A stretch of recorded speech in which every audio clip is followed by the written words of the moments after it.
Hello once again. It's been a while, but I'm back for video number 16.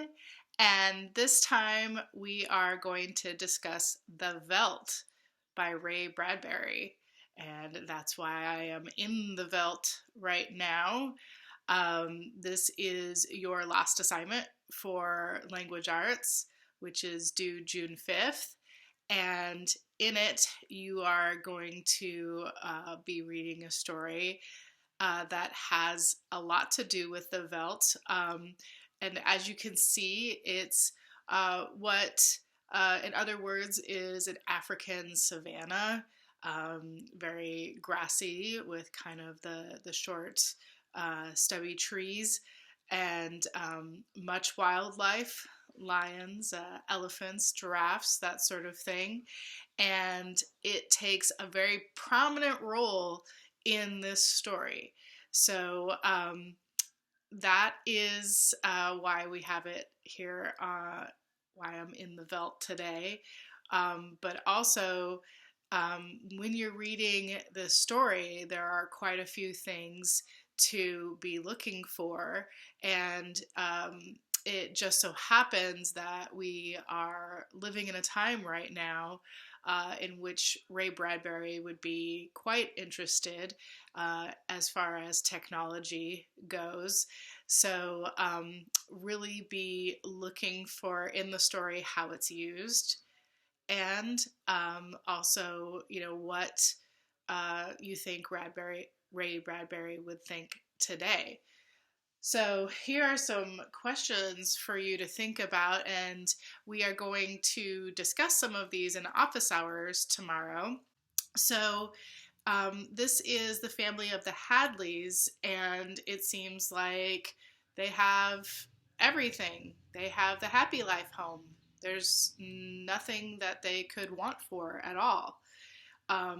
Does this existence in this house bring them true happiness? Why or why not? So, is the happy life truly a happy life? The next question to think about is their motto is, as parents, is that there's nothing too good for their children.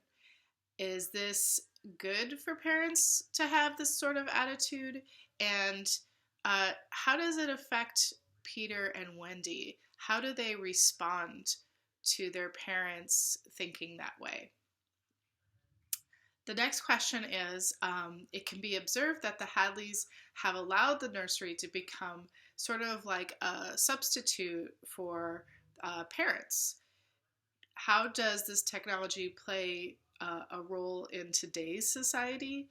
And why do you think parents have technology kind of play that role?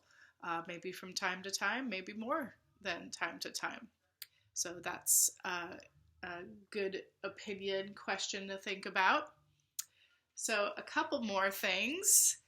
And even though this is a short story, it has a lot to think about. And it really does show Ray Bradbury's attitude towards technology, even though he was primarily a science fiction writer.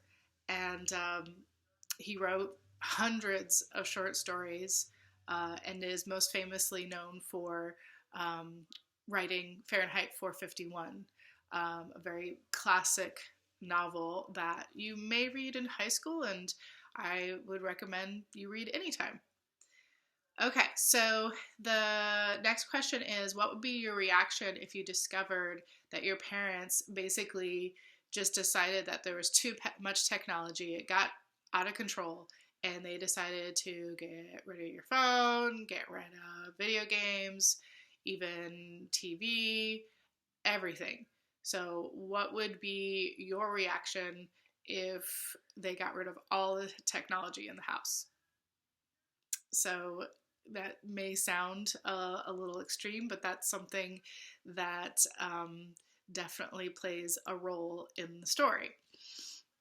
And then the last question, and I mentioned this earlier, is, what would Ray Bradbury, what would he, if he were alive today? He died back in 2012, and he wrote the story back in 1950. If he was alive today, what would he think about the technology that we have today? And if he wrote the story today in 2020, how do you think that would be different, if at all, if he had written it now instead of 1950?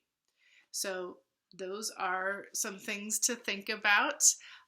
You do have some questions throughout the story that you do need to respond to. It's up to you if you want to read through the story first and answer the questions later, or actually answer the questions as you go. That's up to you as far as what works for you. I do have some reminders for our last 2 weeks of the school year. So I am starting grading persuasive papers today and through the rest of this week. But you can still turn those in along with any and all late work through June 8th. So till 4 o'clock on June 8th. The last 2 assignments for the school year are this story, so the questions for this story, and also your Renaissance and Reformation time book. And I will be doing a couple of videos next week for those 2 subjects to help you with your time book. The other thing that will help you with your time book a lot is the Nearpod slides that I posted in Google Classroom. So you can also use those. And the History Alive chapters that I attached to the assignment. So those are due June 5th, but like I said, the very last day for turning in work is 4 p.m. on June 8th.